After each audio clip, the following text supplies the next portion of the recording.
warahmatullahi wabarakatuh. Waalaikumsalam warahmatullahi wabarakatuh. Bismillahi walhamdulillah, wassalatu wassalamu ala sayyidina rasulillah wa ala alihi wa sahbihi wa mawalah. La hawla wa la quwwata illa billah, amma ba'du.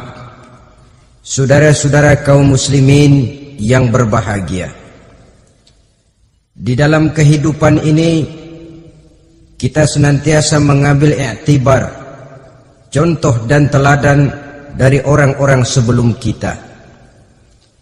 Itu sebabnya kepada baginda Nabi kita Muhammad sallallahu alaihi wasallam Allah Subhanahu wa taala menjelaskan cerita para nabi sebelum beliau dalam ayat "Tsumma naqussu 'alaika min amba'ir rusuli ma nusabbitu bihi fu'adak."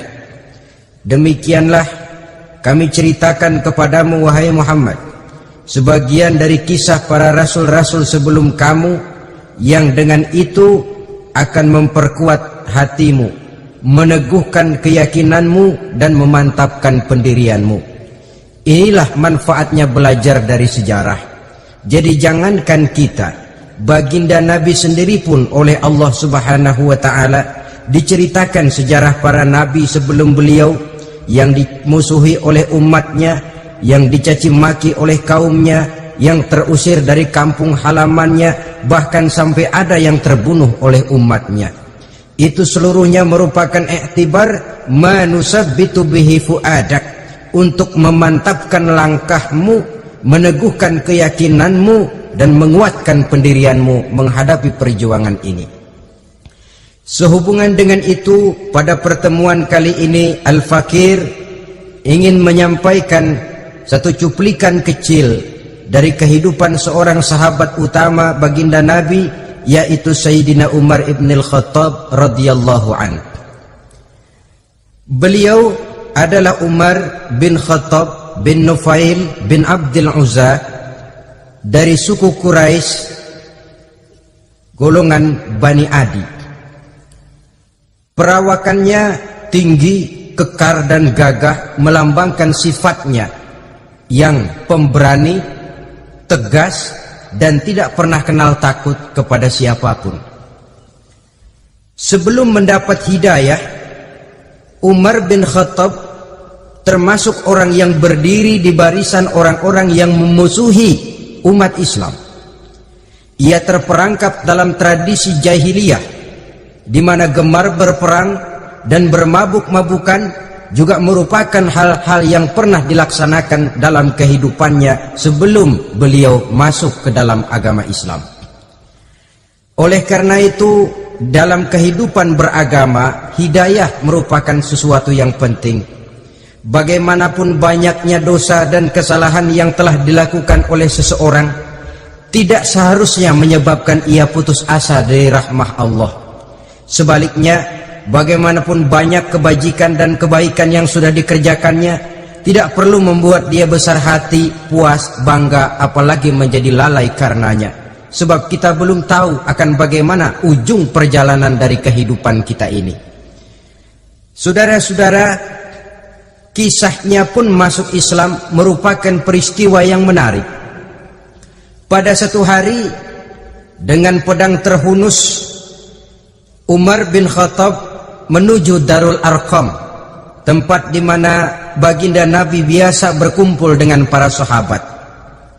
Melihat mukanya yang beringas, matanya yang nanar, orang sudah menyangka dan mengerti ini tentu akan terjadi pembunuhan.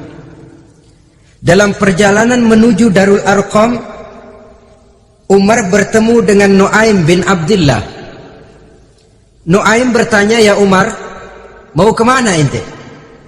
"Mau membunuh itu, si murtad itu."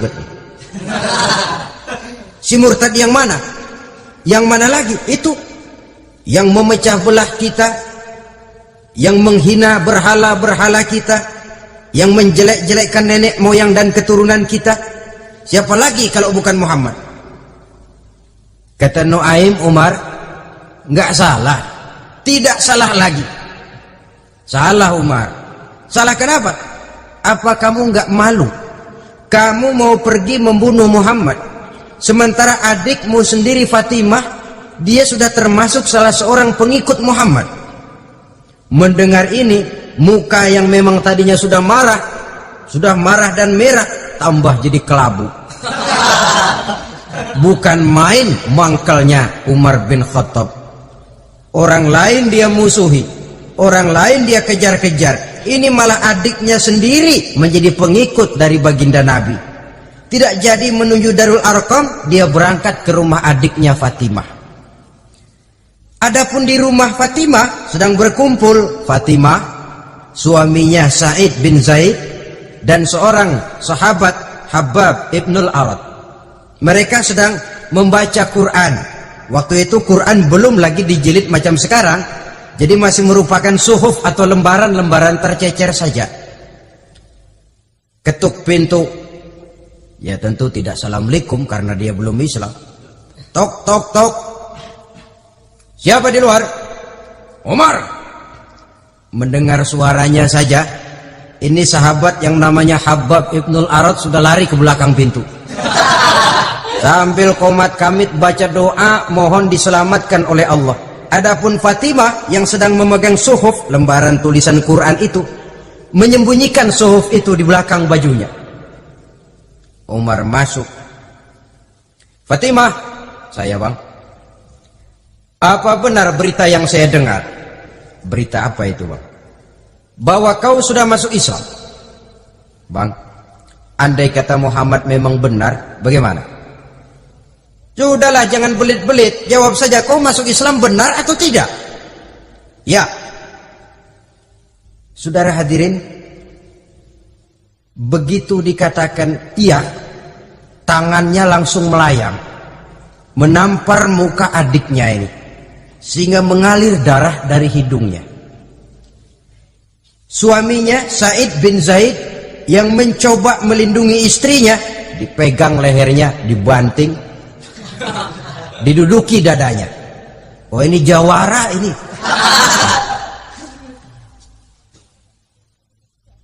Namun pada saat sedemikian, suara kebenaran terpantul dari mulut Fatimah, adik dari Umar bin Khattab ini.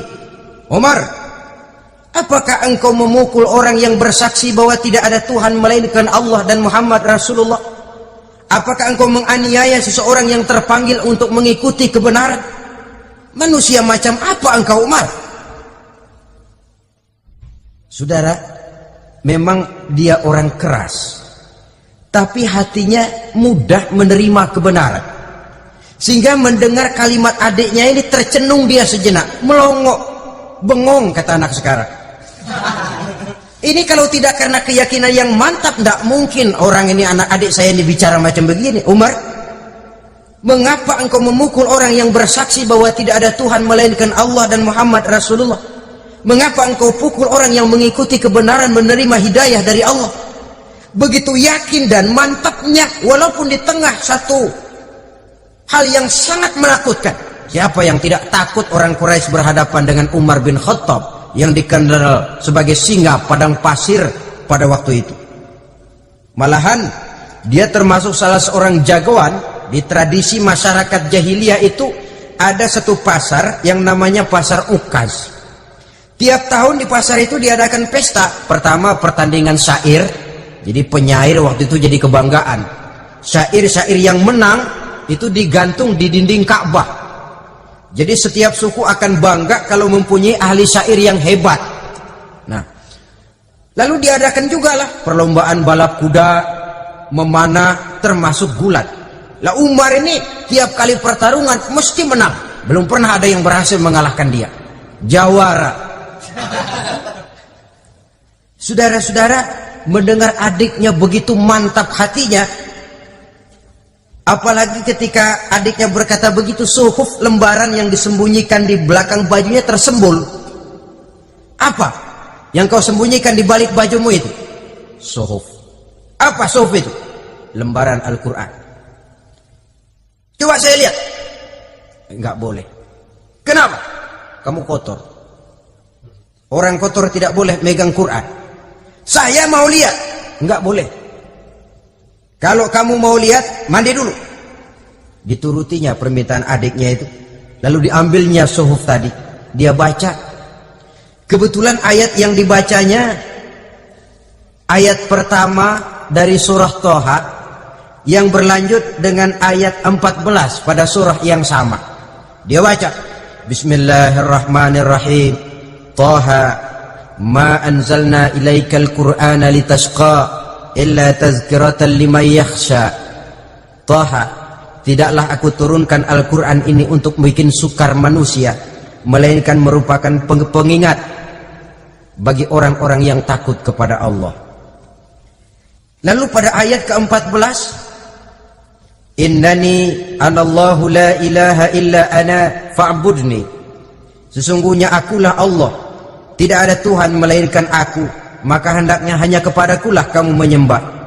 Wa aqimis sholata li dzikri, dirikanlah salat untuk mengingat aku.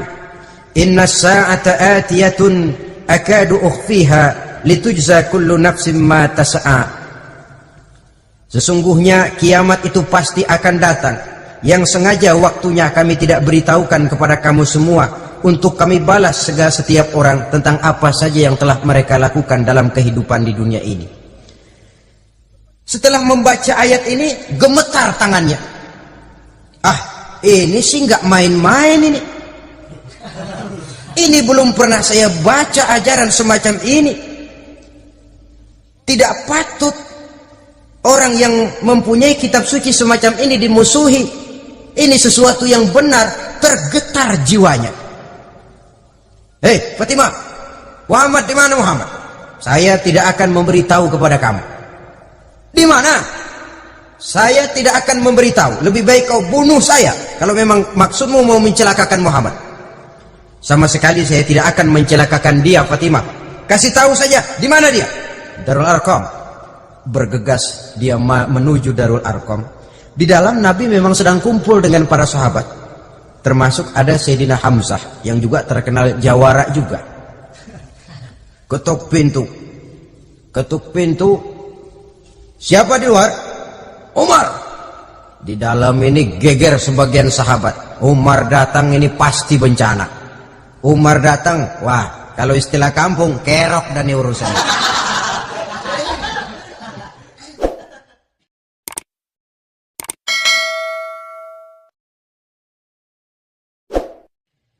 Tapi baginda Nabi menenangkan mereka. Tenang, mudah-mudahan ada hikmahnya. Sayyidina Hamzah tampil, bukakan dia pintu. Kalau niatnya baik, kita terima. Kalau niatnya tidak baik, saya paling depan. Dibukakan pintu. Begitu dibukakan pintu, Umar masuk merangkul baginda Nabi. Kemudian dengan tersendat, Asyhadu an la ilaha illallah wa asyhadu annaka ya Muhammad Rasulullah. Saya bersaksi tidak ada Tuhan melainkan Allah, dan saya bersaksi bahwa engkau hai Muhammad adalah utusan Allah. Sahabat takbir semua, Allahu Akbar, Allahu Akbar. Kegembiraan meliputi suasana ketika itu. Kenapa? Karena sebelumnya dikala Umar belum masuk Islam, dia merupakan ganjalan yang paling dikhawatirkan oleh umat Islam. Setelah dia masuk Islam, jelas merupakan satu keuntungan yang sangat besar. Dan dia tertarik kepada Islam bukan karena bujuk rayu orang, tidak karena diberikan harta, tidak karena diiming-iming oleh kedudukan tinggi, tapi karena kebenaran, hidayah menembus hatinya melalui wasilah ayat dalam surah Thaha yang dibacanya melalui suhuf yang dipegang oleh adiknya tadi. Sejak saat itu berubah 180 derajat Umar bin Khattab radhiyallahu anhu. Tetapi tetap dengan sifatnya keras, tegas, dan tidak pernah kenal takut kepada siapapun. Cuma kalau sebelum Islam, dia kerasnya kepada Islam. Setelah dia masuk Islam, muter arah. Kepada siapapun yang memusuhi Islam, dia bersikap keras, tegas, dan tidak pernah kenal takut. Bahkan setelah beliau masuk Islam, satu hari ketika di Darul Arqam kumpul-kumpul, waktu itu Nabi belum berdakwah secara terbuka karena pengikut masih sedikit. Sayyidina Umar usul, ya Rasul, Ada apa Umar? Alasna 'alal haq fi mamatina wa mahyana. Ya Rasul, bukankah kita ini berdiri di atas sesuatu yang benar? Bukankah mati kita, hidup kita untuk melaksanakan sesuatu yang benar? Bala ya Umar, betul Umar. Wallazi nafsi biyadih, innakum la'alal haq in muttum wa in hiyitum. Demi Allah Umar, kata Nabi, sesungguhnya kamu dan kita semua berdiri di atas kebenaran, hidup ataupun mati. Setelah mendapat jawaban begini, Umar masuk kepada tujuan pembicaraannya. Izan ya Rasul, fafimal ihtifaq. Kalau memang begitu ya Rasul, kalau memang kita yakin kita berdiri di atas kebenaran, kita hidup karena kebenaran, kita mati pun memperjuangkan kebenaran, fafimal ihtifaq. Kenapa mesti ngumpet-ngumpet? Kenapa harus sembunyi-sembunyi? Wallazi ba'asaka bil haq, demi Allah ya Rasul, la takhrujanna wa la nakhrujanna ma'ak. Tuhan harus keluar menyampaikan Islam ini secara terbuka, dan kami akan mendampingi Tuhan dengan segenap jiwa dan raga. Sekali masuk Islam gak tanggung-tanggung. Yang kayak begini ini yang kita perlukan sekarang ini. Begitu masuk Islam gak tanggung seluruhnya, jiwa dan raganya masuk Islam. Beliau yang pertama kali mengajukan ide, kenapa harus dakwah sembunyi ya Rasul? Wong kita berdiri di atas kebenaran, memperjuangkan sesuatu yang hak. Kalau kita mati, kita pun mati membela kebenaran. Kenapa mesti fafimal ikhtifaq? Kenapa harus sembunyi-sembunyi? Mulai sekarang mari keluar ya Rasul, saya akan dampingi Tuhan, nyawa taruhannya. Saudara hadirin yang saya hormati, selalu dia tempat-tempat yang pernah dia melaksanakan maksiat sebelum dia Islam, selalu dia kunjungi sampai dia berkata, tidak ada tempat yang pernah saya melakukan kesalahan sebelum saya Islam yang harus saya tutupi dengan kebajikan setelah saya Islam sekarang ini. Bahkan ada satu riwayat menjelaskan beliau itu yang tinggi badannya, kekar perawakannya, gemetar orang ngadepin dia. Tapi beliau sendiri sangat mudah gemetar kalau sudah mendengar ayat-ayat Allah. Sehingga ada satu riwayat menjelaskan Sayyidina Umar itu setelah masuk Islam, kalau sholat kadang-kadang bila menoleh ke kanan beliau senyum, bila menoleh ke kiri beliau menangis berurai air mata. Ada orang bertanya, ya Umar, kenapa menengok ke kanan kau senyum, ke kiri kau menangis? Itulah kalau saya ingat jahilnya saya sebelum Islam. Adapun bila saya menoleh ke arah sebelah kanan saya tersenyum, teringat betapa dulu saya membuat berhala dari korma. Saya tumpuk-tumpuk, saya susun begitu rupa. Setelah saya sembah, saya makan itu korma. Gagah betul saya waktu itu, sampai Tuhan pun saya makan. Adapun kalau saya menoleh ke kiri, teringat putri kesayangan saya yang terbawa oleh tradisi jahiliyah, takut menanggung aib, merasa malu mempunyai anak perempuan, sampai dia terkubur hidup-hidup. Berurai air mata saya mengingat semua itu. Padahal Nabi sudah memberikan jaminan. Sebab saudara jangan lupa, orang kafir masuk Islam, dalam Islam itu dihitung dari bayi lagi, dari nol. Itulah untungnya. Jadi misalnya sudah 60 tahun, dari kecil sampai 60 tahun kafir, umur 61 masuk Islam. Nah, sejak umur 61 itulah yang dihisab oleh Allah. 60 tahun ke bawah gratis bersih pemutihan. Istimewa betul. Tapi jangan lalu diniatin, gua kafir aja. Nanti sudah tua-tua mau giliran mati baru Islam. Nah, itu diniatin lain. Ini yang karena faktor hidayah, saudara-saudara. Nah, cintanya kepada baginda Nabi luar biasa. Dalam setiap pertempuran beliau selalu di front terdepan. Bahkan demikian cintanya sampai ketika hari di mana baginda Nabi wafat, saudara-saudara. Disampaikan berita wafat Nabi kepada Umar ini. Ya Umar, baginda Nabi sudah wafat. Kamu ngomong apa? Baginda Nabi sudah wafat. Bukan sedih, nyabut pedang, keluar matanya melotot. siapa yang bilang Muhammad mati, saya tabas batang lehernya. Begitu cintanya beliau kepada baginda Nabi, sampai-sampai nggak menerima kalau Nabi wafat. Taruhlah nggak bisa mati bersamaan, bolehlah mati beriring-iring saja barangkali maksudnya. Saudara-saudara, cabut pedang, kelayaban kemana-mana. Ayo, siapa ngomong Muhammad mati, saya tebas batang lehernya. Sampai bertemu dengan Sayyidina Umar, Sayyidina Abu Bakar. Di tempat orang banyak, Sayyidina Abu Bakar yang bijaksana ini pidato. Ayuhan nas, man kana ya'budu Muhammadan, fa inna Muhammadan qad mata. Wa man kana ya'budu Allah, fa inna Allah hayyun la yamut. Wahai manusia, barang siapa yang menyembah Muhammad, maka Muhammad sudah mati. Tetapi barang siapa yang menyembah Allah, Allah akan hidup selamanya dan tidak akan pernah mati. Mendengar pidato ini, Sayyidina Umar sadar bahwa sebenarnya yang tidak bisa mati itu cuma Allah. Bagaimanapun agungnya baginda Nabi, besarnya baginda Nabi, tinggi akhlak budi pekertinya Nabi, cintanya beliau kepada Nabi, toh Nabi manusia dan manusia harus mati. Kemudian dibacakan surah Ali Imran ayat 144. Wa ma Muhammadun illa rasul qad khalat min qablihi rusul afa immata aw qutilan qalabtum ala aqabikum. Muhammad tidak lain daripada manusia, telah datang kepadanya rasul, apakah jika ia mati engkau kembali menjadi murtad atau mundur ke belakang? Mendengar ayat ini dibacakan, Sayyidina Umar sadar, berurai air matanya, menangis dalam kesedihannya. Ini cintanya yang demikian tinggi kepada baginda Rasulullah Sallallahu Alaihi Wasallam.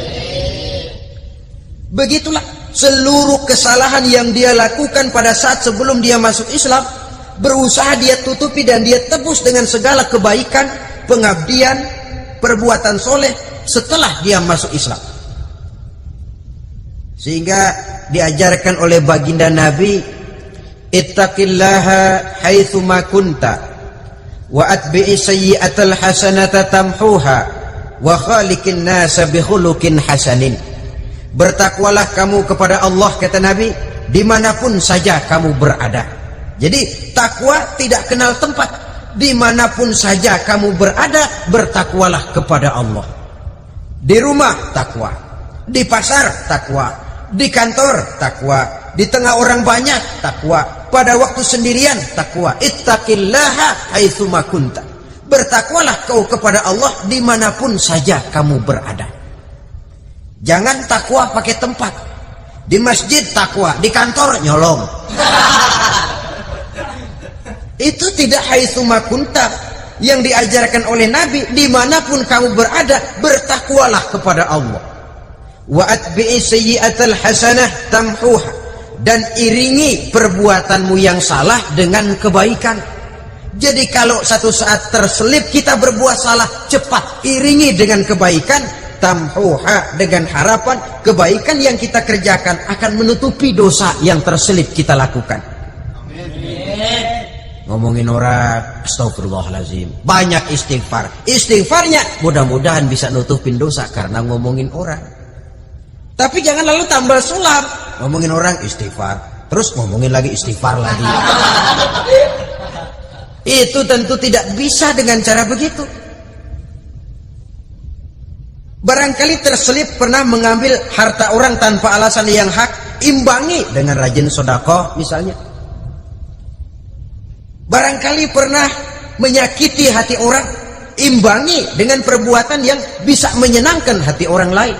Itu namanya mengiringi perbuatan yang bersifat salah dengan kebajikan. Ini yang dilakukan oleh Sayyidina Umar.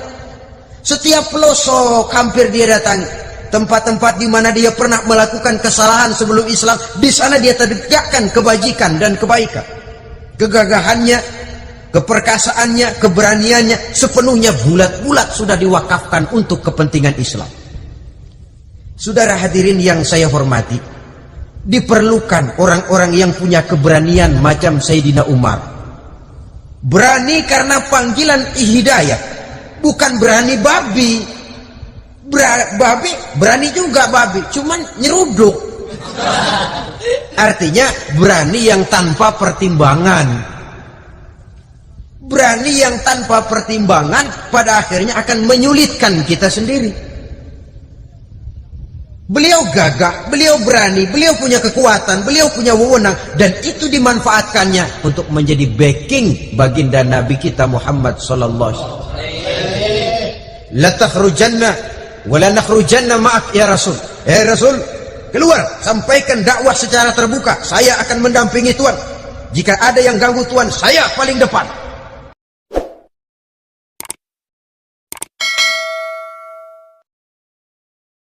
Backing yang mendampingi Rasul untuk menyampaikan risalah Islamiyah ini.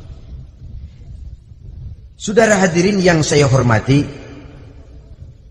wa khaliqin nasa bi khuluqin hasanin, kata Nabi, dan pergaulilah manusia dengan akhlak yang baik, karena dengan ini kau bisa mengambil hati orang. Dalam hadis lain katakan, innakum la tas'una an-nasa bi amwalikum walakin yasauhum minkum bastul wajhi wa husnul khuluq. Kamu tidak akan bisa menyenangkan orang banyak dengan hartamu, tapi kamu bisa ambil hati mereka dengan budi pekerti yang luhur dan muka yang manis. Dengan harta belum tentu kita bisa menyenangkan semua orang, tapi budi pekerti yang luhur, muka yang manis, itu yang akan bisa membuat kau menyenangkan orang banyak. Setelah baginda Rasul wafat, pernah ketika berkumpul, Sayyidina Abu Bakar berkata kepada Sayyidina Umar, "Ya Umar, saya baiat kamu untuk menjadi khalifah." Jawab beliau, "Sayalah yang akan membaiat Tuan. Tapi Anda lebih utama dari saya, Umar. Keutamaan saya akan saya berikan kepada Tuan untuk mendukung kekhalifahan Tuan." Di sini kelihatan wataknya yang tidak ambisius, gagah, berani, perkasa, tapi tahu diri, nggak nyelonong, tidak menggunakan kekuasaannya, kegagahannya untuk maksud yang sewenang-wenang. Oleh karena itu, setelah Sayyidina Abu Bakar wafat, beliau dilantik menjadi khalifah. Keluarlah pidatonya yang terkenal, "Ayyuhan nas, inni qad wullitu alaikum walastu bi khairikum." Hai manusia, aku telah dipilih menjadi pemimpin kamu, padahal aku bukanlah orang yang terbaik di antara kamu. Kalau tidaklah karena aku melihat keutamaan, keteguhan yang dapat melindungi kalian, berat rasanya aku memikul amanah ini. Sebab apa? Alangkah beratnya menunggu datangnya perhitungan di akhirat nanti terhadap Umar. Ini yang jadi motifnya memegang jabatan khalifah. Sungguh berat bagi Umar menunggu datangnya saat perhitungan, sehingga seolah-olah kalau bisalah jadi Umar bin Khattab saja, jangan jadi khalifah kalau bisa.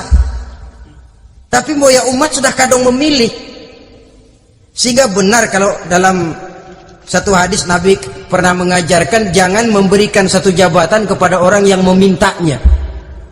Sebab orang kalau sudah minta jabatan, apalagi pakai jilat-jilat, pakai upeti-upeti, tentu ada tendensinya. Ada batu di balik udang. Kalau udang di balik batu kan mungkin nggak kelihatan, tapi kalau batu di balik udang kelihatan betul itu. Ada maunya, ambisinya. Jangan memberikan satu jabatan kepada orang yang memintanya. Seakan di batinnya Sayyidina Umar menyesali. Kenapa Umar nggak jadi Umar saja, kok mau jadi khalifah gitu?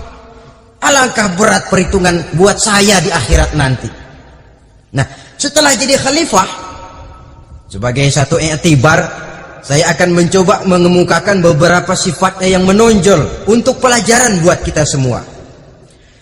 Pertama, sikapnya terhadap keluarganya setelah beliau menjadi khalifah. Kedudukan sebagai keluarga Umar bin Khattab bukan merupakan kedudukan istimewa. Itu ditanamkan betul kepada keluarganya.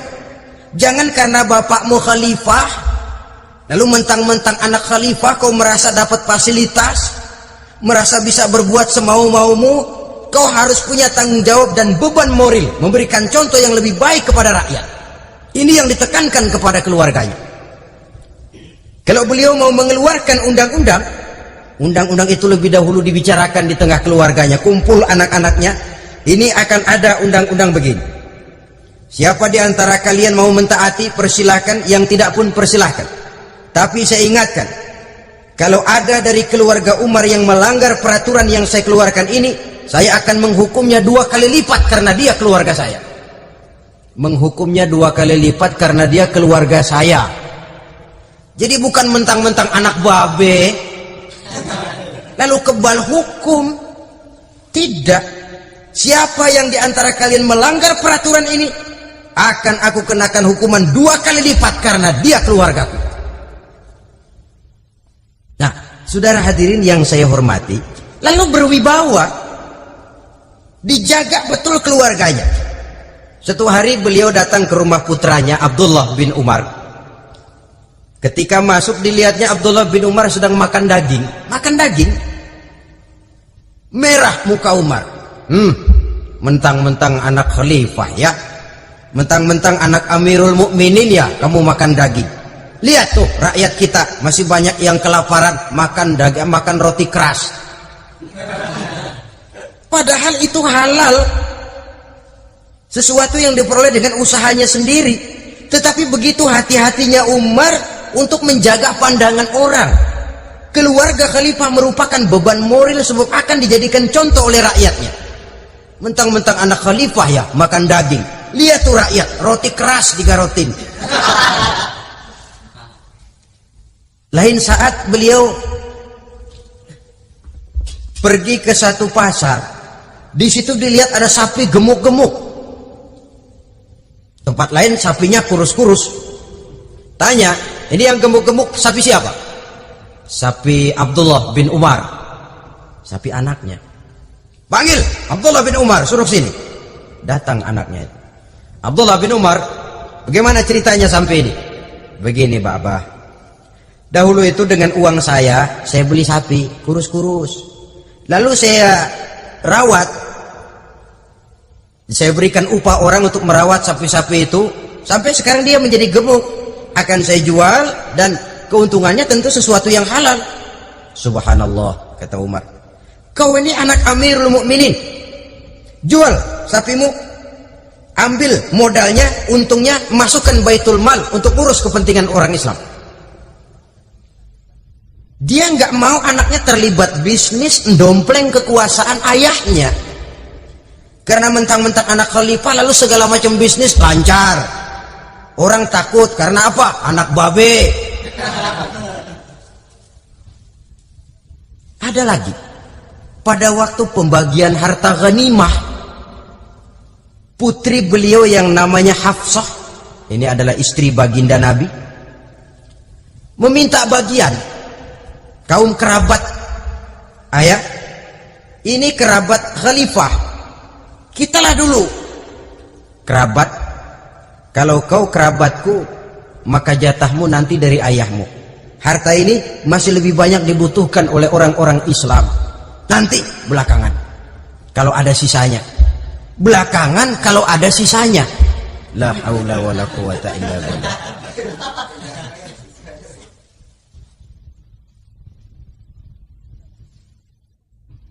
Saudara hadirin, itu terhadap keluarganya. Kemudian apa sifat-sifat yang menonjol dari kepemimpinannya? Pertama, kesederhanaannya. Beliaulah satu-satunya khalifah, Amirul Mukminin, setingkat presiden kalau sekarang, yang punya jubah cuma 2 dan 1 pun punya anaknya. Tambelan lagi. Pernah sholat Jumat terlambat. Beliau naik mimbar untuk khutbah, sebelumnya minta maaf dulu. Saudara-saudara, maaf saya terlambat nungguin baju kering. Seorang khalifah nungguin baju kering. Sederhana dalam kehidupannya. Mari kita ambil satu cerita lagi. Pada waktu beliau jadi khalifah, yang diangkat jadi gubernur di Mesir adalah Amr bin As. Amr bin As hidupnya lebih mirip kaisar. Istananya besar, pakaiannya bagus-bagus. Nah, yang paling mengganggu pikiran Amr bin As, di sebelah istananya ini ada gubuk reot kepunyaan orang Yahudi lagi. Ini nggak pantas bener, masa di samping istana gubernur ada gubuk reot, orang Yahudi lagi yang punya. Ini mesti udah bikin saja rencana, panggil dinas tata kota, bikin planning, di sini mau dibangun masjid proyek negara, bikin gambarnya, susun anggarannya, tender. Saudara-saudara, si Yahudi yang punya gubuk reot dipanggil. Yahudi, ada apa, Pak? Kamu tahu nggak? Enggak. Iya, memang belum saya kasih tahu.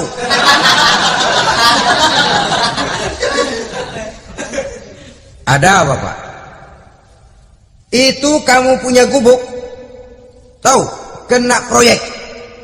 Proyek apa, Pak? Kami mau bangun masjid besar di situ, dan tidak sesuai ada gubuk reot di samping tempat gubernur.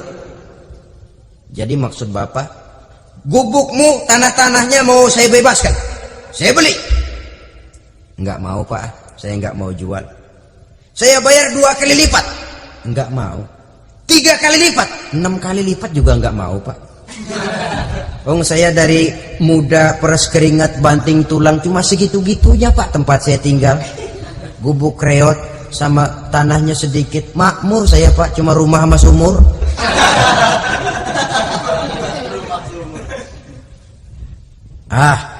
Ini Yahudi kelewatan juga.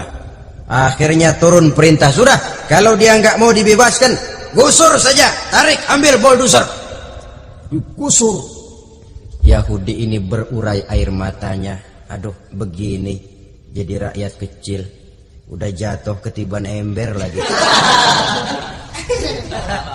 Tapi pikir-pikir Amr bin As kan bukan yang paling atas, dia kan cuma pejabat, masih ada atasannya lagi.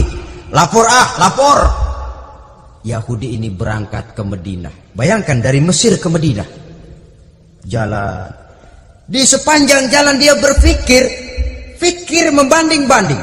Kalau gubernurnya saja istananya begitu mewah, apalagi khalifahnya. Kalau gubernurnya galak main gusur, apalagi khalifahnya. Dan saya bukan orang Islam, apa dia lemin ngadu? Apa dapat tanggapan? Berangkat dia sambil harap-harap cemas. Sampai di pintu kota Madinah, dia temui orang lagi tidur di bawah pohon korma. Selamat siang, Pak. Ada apa?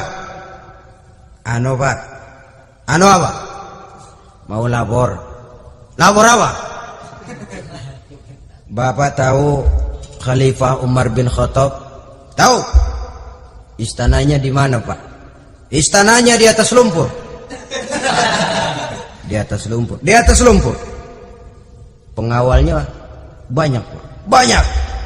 Siapa, Pak? Yatim piatu, janda-janda tua, orang-orang miskin, orang-orang lemah, itu pengawalnya. Pakaian kebesarannya apa sutra apa, Pak?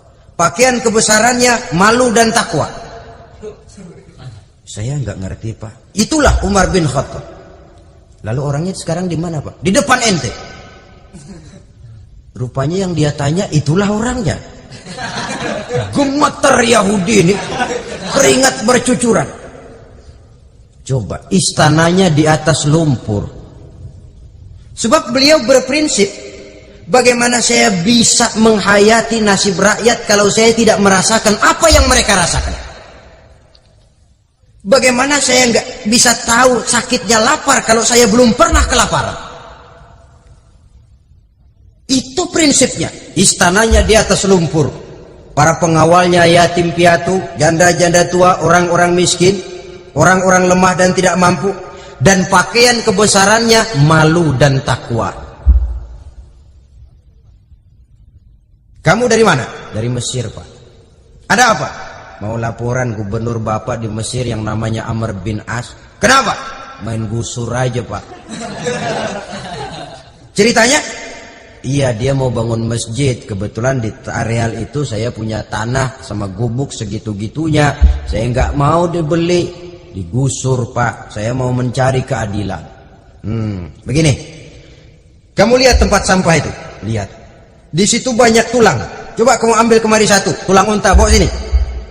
Bingung Yahudi, Pak, saya kemari mau cari keadilan, kalau tulang mah di Mesir juga banyak Pak. Sudahlah, pokoknya kau ambil saja tulang itu. Dicoker-coker, dapat, dikasih.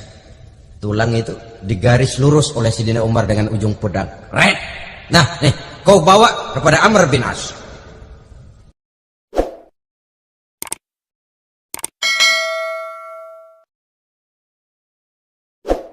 Makin bingung itu Yahudi. Suruh bawa tulang cuman digaris. Nanti saya ngomong apa Pak? Sudahlah, kasih saja. Pulang dia. Sampai di Mesir, Tuan Gubernur, ada apa? Saya baru menghadap khalifah. Kemudian beliau sampaikan ini, dikasih tulang. Amr bin As ngelihat tulang ada goresan lurus dengan ujung pedang, gemetar, badannya keluar keringat dingin, panggil kepala proyek, proyek batal, masjid nggak jadi didiriin. Itu gubuk Yahudi, diriin lagi. Ini Yahudi makin bengong. Ini gubernur dapat tulang doang segitu takutnya.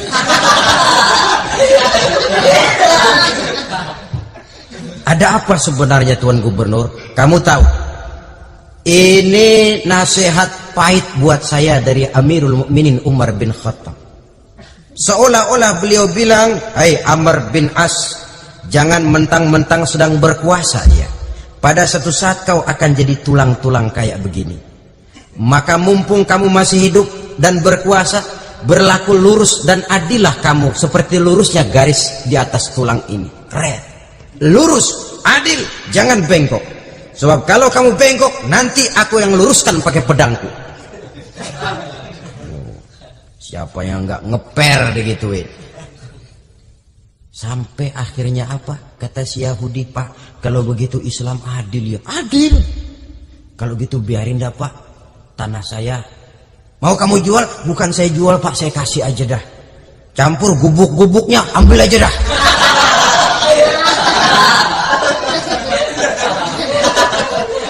Masuk Islam si Yahudi ini oleh karena keadilan dari Umar bin Khattab. Begitulah kesederhanaan hidupnya. Sampai saudara, yang ironi betul, pernah Utsman bin Affan, Ali bin Abi Thalib, Thalhah dan Zubair kumpul mendengar berita bahwa Sayyidina Umar ini punya hutang. Bayangkan, seorang khalifah untuk melangsungkan hidupnya sampai punya hutang. Padahal Baitul Mal di bawah kekuasaannya. Berunding Utsman, Ali, Thalhah, Zubair. Kalau kita langsung ngomong sama Umar nggak enak dong, dia nggak bakalan terima. Lewat putrinya aja, Hafsah deh. Baik. Hafsah ngomong sama Umar, Abah, kenapa? Bagaimana kalau honor Abah ditambah, ditingkatkan supaya hutang bisa ketutup? Hafsah, saya Abah. Siapa yang nyuruh kamu ngomong begitu? Enggak ada. Ada. Saya tahu ada ini. Kalau nggak ada kamu nggak mungkin ngomong begitu. Tapi orangnya kalau saya tuntut mereka mungkin nggak mau. Sekarang saya mau tanya Hafsah, kau kan istri Rasul, betul? Nah, saya mau tanya, suamimu makanannya apa? Daging? Bukan. Roti. Tempat tidurnya kasur empuk? Bukan. Kain kasar yang kalau musim panas kami bentangkan, kalau musim dingin separuh buat tidur, separuh buat selimut. Pakaian yang dibelikan untukmu berapa banyaknya? Cuma 2. Nah, itu guru saya, orang yang paling saya cintai, dan itu yang saya ikuti. Bahkan setelah beliau wafat, Sayyidina Umar ini hutangnya ditanggungkan kepada anaknya Abdullah bin Umar, dan itu pun dilunasi dengan menjual rumahnya, sehingga rumahnya itu disebut Darul Qadha, rumah bayar hutang. Begitu kesederhanaannya. Jadi nggak pakai aji mumpung jadi khalifah lalu kayak ikan gurita, tangan yang mana aja megang. Itu kan mental monyet. Monyet itu kan begitu, tangan megang kiri kanan, mulut ngawal, kaki megang, temennya dikasih masih ngerampas juga. Monyet rakus betul itu. Itu kesederhanaannya. Kenapa kesederhanaan ini timbul? Karena sikap zuhudnya. Zuhud itu tarkud dunia li ajlil akhirah. Orang yang mengambil dunia hanya yang diperlukan dengan lebih mengutamakan kehidupan akhirat. Watak zuhudnya yang sangat menonjol. Dialah pahlawan yang paling berani di medan perang. Dialah imam yang paling khusyuk di masjid. Dan tidak jarang kalau sholat sendiri, begitu membaca ayat yang menceritakan neraka, nangis berurai air matanya. Saudara hadirin ma'asyiral muslimin rahimakumullah. Jadi kesederhanaan dan kezuhudan ini bukan lewat teori disampaikan oleh Umar, bukan lewat penataran seluruh aparat, tidak, lewat contoh konkret. Inilah saya, contoh sederhana dan zuhud. Bagaimana saya akan bisa merasakan penderitaan rakyat kalau saya sendiri tidak pernah menderita? Bagaimana saya akan tahu sakitnya lapar kalau saya belum pernah kelaparan? Maka tanpa penataran, tanpa upgrading segala macam, berhasil karena prinsip keteladanan. Beliau jadi contoh utama. Dan sumber utamanya tentu tidak lain karena contoh dari baginda Nabi besar Muhammad SAW. Dua, sederhana. Yang kedua, zuhud. Yang ketiga, sifat yang menonjol dari kekhalifahannya adalah adil. Kalau sudah bicara soal hukum, dia tidak pernah kenal kompromi. Adalah seorang pemuka Nasrani masuk Islam, namanya Jabalah bin Aiham. Ketika dia bikin haji, kain ihramnya keinjak orang Arab yang hitam, Baduy. Jengkel, dia merasa bekas tokoh, enak aja nih orang udah jelek nginjak lagi. Ditempeleng orang tadi. Orang ini lapor kepada Umar, panggil Jabalah bin Aiham. Panggil. Kau ditampar? Betul Khalifah. Tampar dia. Tampar lagi. Dipukul orang itu di depan Sayyidina Umar. Jadi tidak karena kau ini bekas kepala suku, kau ini bekas orang terhormat, lalu ada kebijaksanaan yang tidak bijaksana. Kebijaksanaan yang akhirnya jadi tidak bijaksana. Dan itu memang sudah dimulai dengan memblokir keluarganya. Tidak satu keluarganya pun yang boleh mempunyai perasaan bahwa menjadi keluarga khalifah merupakan fasilitas dan keuntungan. Kau jangan makan di atas punggungku, kau jangan menikmati fasilitas di atas keringatku. Dan tidak ada keinginan mewariskan jabatan khalifah kepada anak-anaknya. Pernah beliau musyawarah, saya bingung, kenapa khalifah? Gubernur Kufah ini sulit nyari orang. Diangkat yang lemah, rakyat ngeluh. Diangkat yang keras, rakyat juga ngeluh. Ada calon khalifah, kalau ini mah nggak salah lagi nih buat gubernur Kufah. Siapa? Abdullah bin Umar, anak beliau sendiri. Melotot matanya. Jangan macam-macam kau. Cukup satu orang Umar memegang jabatan ini. Kalau berhasil, kami keluarga Umar sudah merasakannya. Kalau gagal, cukup kegagalan seorang Umar. Tidak berusaha mengorbitkan anaknya, wah anak babeh diangkat jadi ano. Tidak, malah diblokir. Cari yang lain. Tapi Abdullah bin Umar cukup syarat ya khalifah. Dia orang bertakwa dan soleh. Yang takwa dan soleh bukan cuma anak Umar. Anak orang lain juga banyak yang takwa dan soleh. Itu prinsipnya. Sehingga ketegasannya ini membuat orang jadi sungkan. Dan tidak seorang pun berani kirim-kirim upeti hadiah. Pernah itu ada pejabat dari Azerbaijan kirim makanan. Kue, mending apa? Kue. Gitu dicicipi enak. Enak juga ya kue ini. Enak khalifah. Ini di sana apa makanan rakyat biasa? Bukan, ini makanan orang-orang fake. Nah, dibungkus lagi itu kue. Dibungkus. Ontamu mana? Di luar. Ambil, bawa pulang, serahkan lagi kepada gubernur di sana, kasih tahu salam dari Umar bin Khattab. Kenyangkan dulu rakyat dengan makanan seperti ini. Kita belakangan.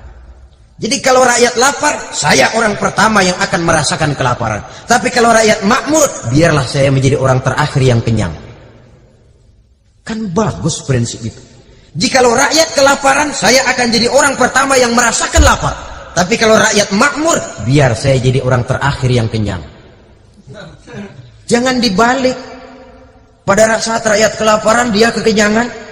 Dan selanjutnya, sikap keadilannya ini saudara-saudara menyebabkan hukum lalu jadi berwibawa. Pernah beliau jalan-jalan di lorong kota Madinah, di tempat yang namanya Harah bersama Aslam. Ada ibu-ibu, anaknya nangis, lapar mah, sabar dikit lagi matang katanya. Emang tuh ibu lagi ngerebus, bunyi air ngegulak, luguk. Umar lihati dari jauh, belum juga matang. Nih anak dari nangis lapar sampai capek nangis sampai tidur. Anak tidur, Umar samperin, Bu, emang masak apa sih kok nggak bisa matang? Saya nggak masak apa-apa tuan. Itu pating kerupuk apa? Ketika dibuka ya cuma air saja. Subhanallah, ibu sudah ngebohongi anak ibu sendiri. Habis harus bagaimana tuan?